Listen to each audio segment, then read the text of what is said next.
Have you made New Year's resolutions that you have given up on?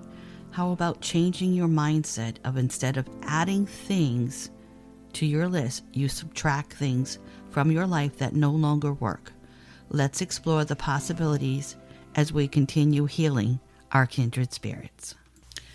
Welcome to Healing Our Kindred Spirits. I'm Donna Gaudette, and I'm so glad you're here.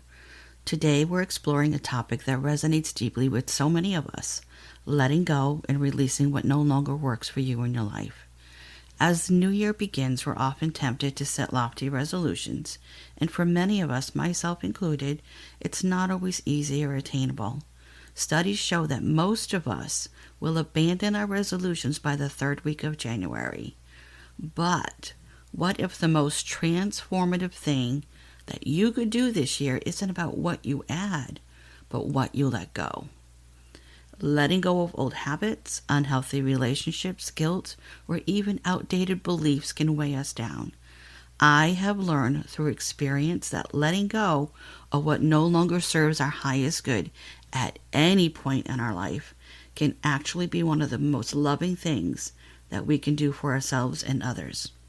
Today, we'll explore what and how to do a life audit and how to consciously detach with love and learn how this allows us to create space for the life we truly want while honoring the role of these things that once played in our lives. What are some examples of what we can let go of? Limiting self-beliefs. An example, I'm not good enough. Limiting beliefs are assumptions or convictions that people hold about themselves or the world, which constrains their growth or success. We have all had them, myself included. Here are a few examples of more common ones. How many resonate with you? I'm not good enough. I don't deserve success. I'll never be as good as others. I'm too young, too old to start something new. I'm not smart enough to learn this. I'm not lovable. I'm better off alone. It's too late for me to change. I'll never be able to stick to it. I'm not brave enough to step outside my comfort zone. Things never work out for me. Or bad things always happen to me. Recognizing these beliefs is the first step towards transforming them into empowering thoughts. How about if you change the mindset and at the same time you're changing those limited beliefs? How about choosing to replace those limiting beliefs with positive affirmations? Here are a couple that can shift your mindset. I release what no longer serves me, making space for new opportunities and growth. The second one, letting go allows me to welcome peace, clarity, and positive transformation into my life. Number 3, I deserve to surround myself with people, habits, and goals that align with my highest good. Number 4, every release creates room for something better to enter my life. Number 5, I trust that letting go is an act of self-love and personal empowerment. And number 6, as I let go of the past, I embrace the limitless possibilities of my future. And many things can help when we release toxic relationships or one-sided friendships. We have all been there at one time or another in our lives. Habits or routines that drain our energy. Shake things up a little bit. You don't have to do the same thing every time. If your mom or dad or loved one did something the same way for so long, it does not mean you have to repeat those patterns, especially when it comes to things that don't resonate with you any longer. And what about physical clutter, or what I call aspirational clutter? These things are kept for a version of yourself that no longer exists, or maybe that you're striving for and you just keep running in circles. How many of you hang on to things because, quote, you may use it someday, unquote? I can't tell you how many times I have bought yoga mats I purchased over the years with the aspiration and hope that I would learn yoga. No matter how many I bought, I never learned yoga. Over time, things take up space and you can feel suffocated or even obligated to keep those things because you made a conscious effort and commitment to the idea of using them someday. But what if someday is now to make that choice. Am I going to use this? Do I need to let it go? I want to spend a few minutes talking about something most of us hold onto and carry in our lives. I believe everyone in their life at some point is going to experience guilt or feelings of guilt. Carrying guilt, whether it's rooted in past actions or perceived shortcomings, can significantly impact both of our physical and emotional well-being. When we hold on to guilt, it can cause physical and emotional stress in our bodies, and it can cause our immune system to weaken. It can cause stress and even increase cortisol levels. And it also plays a huge part in our sleep patterns and disturbances. So if you're having a difficult time sleeping or you've got a lot going on, not feeling well, what is it that you need to let go of? Sometimes it's something emotional, sometimes it's something physical. Take an inventory of how you feel and see what doesn't resonate with you any longer.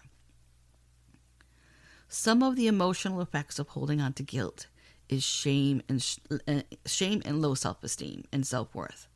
There's the anxiety, there's depression, relationship issues.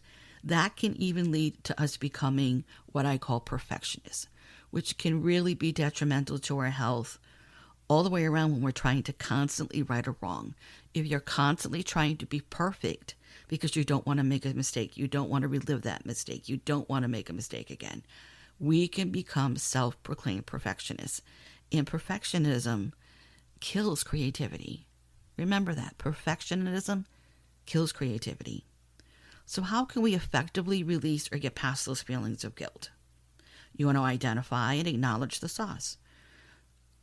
Reflect on what caused the guilt and separate the objective responsibility from perceived over-responsibility. I want you to ask yourself, was this a genuine mistake or am I taking on more blame than necessary? And I want you to practice self-compassion. Speak to yourself as you would to a close friend who feels guilt. Replace that harsh inner dialogue with affirming statements like, I made a mistake, but I am still worthy of kindness. Repeat that again. I made a mistake, but I am still worthy of kindness. Remember that making mistakes is part of being human. And you want to apologize or make amends if you have hurt someone. If the guilt stems from harm done to another, a sincere apology or effort to make amends can bring closure. But understand that even if amends aren't possible, self-forgiveness is still within your control. And you would be amazed at how good it feels when you practice self-forgiveness. Because when you forgive yourself, you recognize that holding on to guilt doesn't change the past. It doesn't. It just sits there and it just keeps rolling and rolling and rolling. And using journaling or therapy to work through those feelings of regret can be really helpful. What about writing a letter to yourself, acknowledging the mistake and offering forgiveness? And how about shift your focus to how you can grow from that feeling of guilt? View guilt as a teacher. Ask yourself, what can I learn from this experience? Ground yourself in the present and practice mindfulness to release ruminative thoughts tied to guilt. Techniques like meditation and breathing exercises can help center you in the present moment. And never be afraid to seek support. Share your feelings with a trusted friend, counselor, or support group. Sometimes guilt feels less burdensome when verbalized or shared. You can engage in acts of self-service. Channel that guilt into positive action. Helping others can bring a sense of purpose and remind you of your ability to contribute positively. And a hard one that most of us have a hard time with this, is accepting imperfection. Acknowledge that perfection is unattainable. Mistakes are part of the human experience, and learning to coexist with imperfections can free you from unnecessary guilt. And if you need to, and I have said this many, many times in my podcasts, I am a big advocate of therapy. It has helped me many times over the years. Seek out a qualified mental health therapist, mental health counselor that can help you if you are just ruminating in the same old patterns, especially if those patterns are destructive. If you want to release them and you're ready to release them, then I highly recommend seeking out a therapist to help you through that. And if guilt feels overwhelming or chronic, consider working with a therapist that does modalities like CBT, which is cognitive behavioral therapy. It can help reframe the guilt and foster healthy emotional processing. And sometimes guilt may linger, especially when tied to significant events. But instead of trying to completely eliminate it, focus on coexisting with acceptance. Understand that guilt can coexist with joy and fulfillment. It doesn't define your entire identity. And use it as a guide. Let guilt serve as a moral compass, but don't let it dictate your life. And always remember gratitude for growth. Appreciate how guilt has shaped your ability to empathize or to make better choices. When we learn something from something we did wrong, we do better. When we know better, we do better. So by addressing guilt with compassion and actionable steps, you can transform its weight into an opportunity for healing and growth. Remember, what we resist persists. If we never allow ourselves to feel the emotions, we can't heal from them, and we can't move forward in our life to create and transform our life into what we want it to be. Again, taking out something in your life to make it better. So let's talk about why we hold on to things that no longer serve our highest and greatest good. Why do we hold on?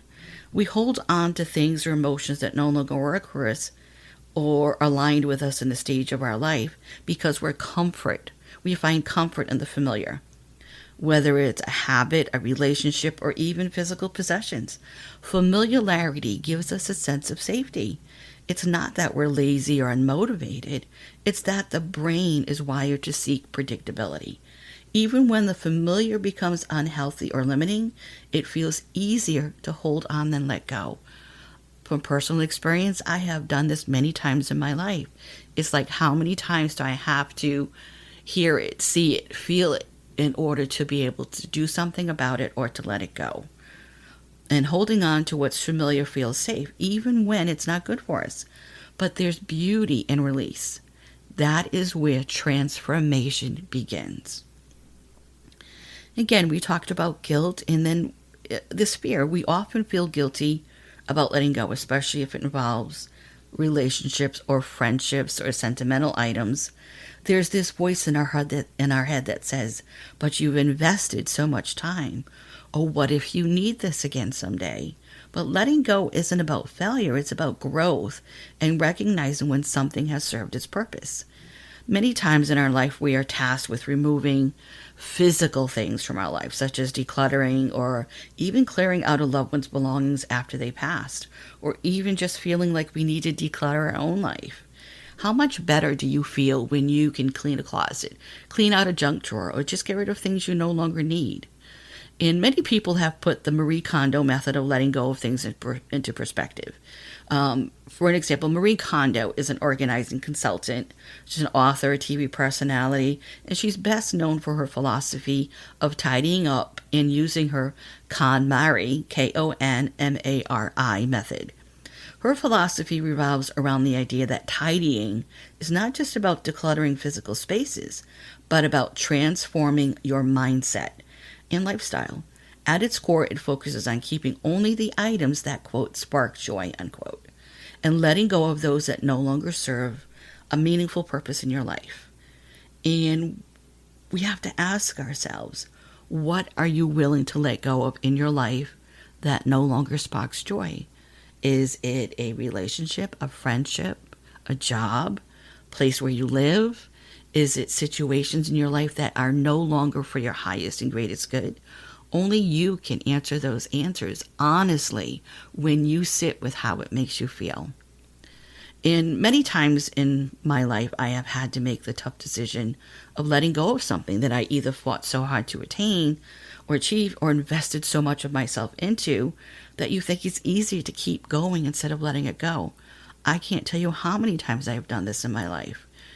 I have had friendships that I've had to let go because they were no longer healthy. And I think many of us have also had jobs where we just kept plugging along because we need that paycheck, even if that job becomes detrimental to our physical and mental health, which is what happened to me. Letting go and releasing what no longer serves can be challenging, but it can be life-changing in the most positive way. I have made it a practice each New Year's Day or around New Year's to do what I call a life audit. Do you know what a life audit is? It sounds more ominous than it is, and it sounds odd. When we think of audit, we think of something really bad. But a life audit is just a self-reflective process where you evaluate aspects of your life to assess where you are currently in that particular stage or phase of your life. It gives us an opportunity to look for areas that you would like to improve. It gives a sort of check-in to see if you are doing what you're doing aligns with your goals, values, and priorities. And we know that at any moment in time, something shifts in our life and we need to shift everything else. If we shift something in our life and we keep the old habits or the old patterns, it doesn't align with our values or priorities. And it helps give you clarity and know what's working and what's not. And then you can choose to make the changes based on what you discover.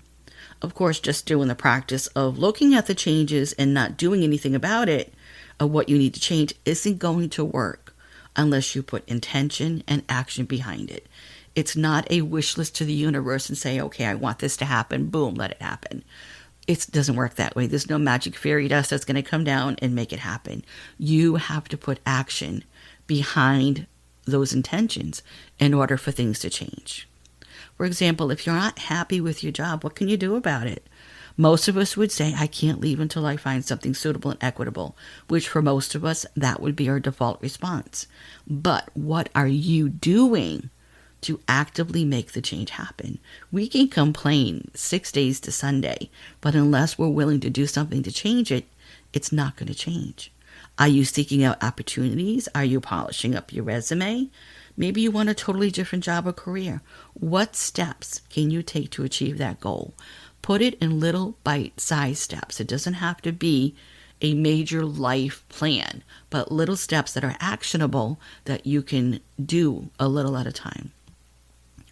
You don't like where you're living? What steps can you take to make that change? Is it as simple as moving to another address, or do you feel you need to do a 360 and change everything about where and how you live? Again, you need to put action behind what you want to achieve.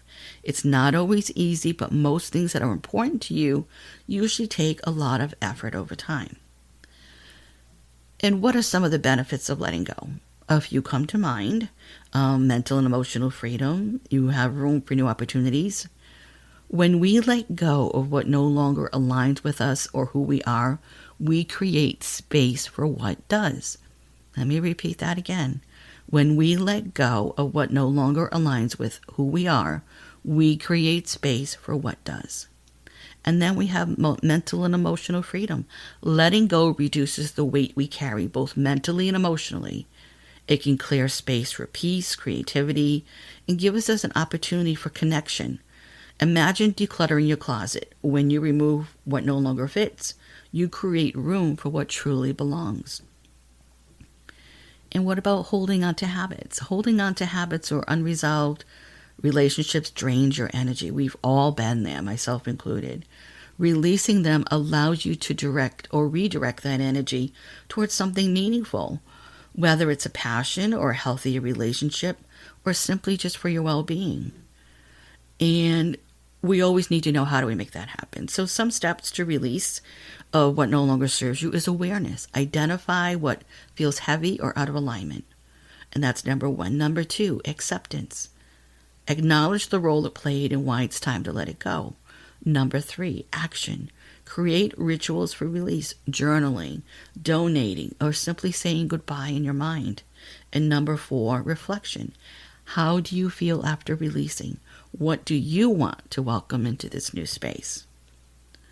But what if something that you need to release in this new era, this new year, this new you, what if you need to let go of a relationship or friendship? How does that apply? How do you do that? How can you do that? Or do you do it? It can be challenging to say goodbye to something familiar and what we perceive as safe. But it's oftentimes necessary for self-preservation or peace. From my own experience, it hurts more to force a friendship or relationship that no longer works than to go through the motions to detach with love or detach with peace. So how do we let go with love and with peace? And why detaching with love matters? When we let go with resentment or bitterness, it can feel like tearing apart a piece of ourselves. But detaching with love allows us to release with grace and gratitude. It's about acknowledging the value something brought into your life, even if its season is over. For example, thanking a habit for the comfort it once provided, or a person for the lessons they taught us. It could be a person, an emotion, a habit, a coping mechanism that we may have needed, but we no longer need. It can be anything. You can apply the rule of detaching with love and peace to anything in your life. And here are some things to recognize when it's time to let go. Pay attention to the patterns. Does this habit or relationship bring you joy, or does it drain you? Is it aligned with who you are becoming? If the answer is no, it may be time to release it. And every relationship or habit or belief serves a purpose. And before letting go, take the time to acknowledge how it supported you in the past. Remember, sometimes people or things come into our life for a reason or a season. For example, a habit like overworking might have been your way of coping during a stressful period. But honor that and recognize that it's no longer needed. I have known people who were grieving, and in order to avoid that grief, they shopped. They would buy things they didn't need because it kept their mind occupied away from the grief they were feeling.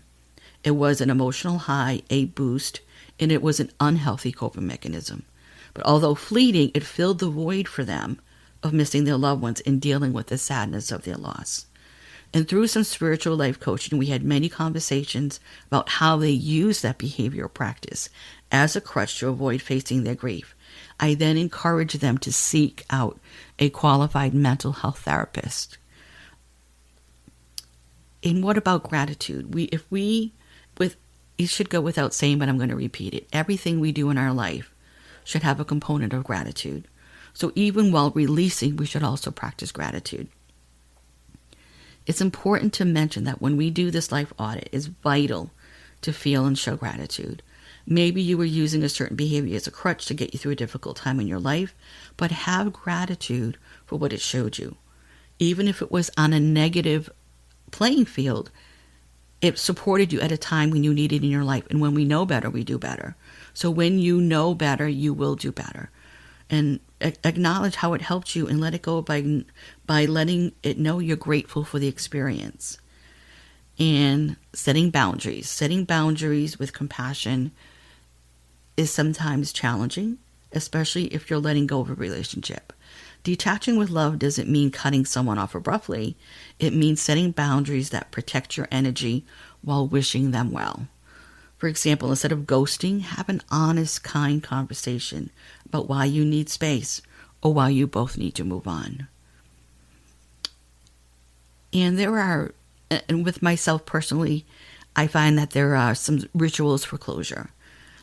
You can write down what you're releasing on paper and safely burn it to symbolize transformation. I started doing this many years ago when I was holding on to a toxic work situation that kept me stuck in frustration, anger, and grief. And it wasn't until I physically wrote a letter to that person that I was able to move on from those feelings. It ended up being 7 pages long. And I didn't need to send it to them, but just the symbolization of writing that letter and pouring out what I felt was so incredibly therapeutic. And you can even create a release jar. Write what you're letting go of and place it in a jar as a visual reminder of your freedom. There are many different ways that you can do something symbolic to release what you no longer need. And after letting go, you want to focus on what you're gaining. Maybe it's peace of mind, more time for self-care, space for healthier connections. Let the emptiness that you feel be a fertile ground for new growth. Letting go isn't always easy, but it's one of the most loving things you can do for yourself. It's not about rejection or failure. It's about honoring your growth. I want to thank you for joining me today on this journey. And if this episode resonated with you, I'd love to hear your stories about what you're letting go of and how it's changing your life. Send me a message through the website and be sure to subscribe or follow our podcast so you'll be notified about new episodes. Remember, when you let go with love, you're creating space for something beautiful to grow. As an extra bonus to help you on your journey, I have created a worksheet that has many prompts to help you with releasing what no longer works in your life. It can be found on our Facebook group page, which is Healing Our Kindred Spirits Podcast, and the link is in the show notes as well.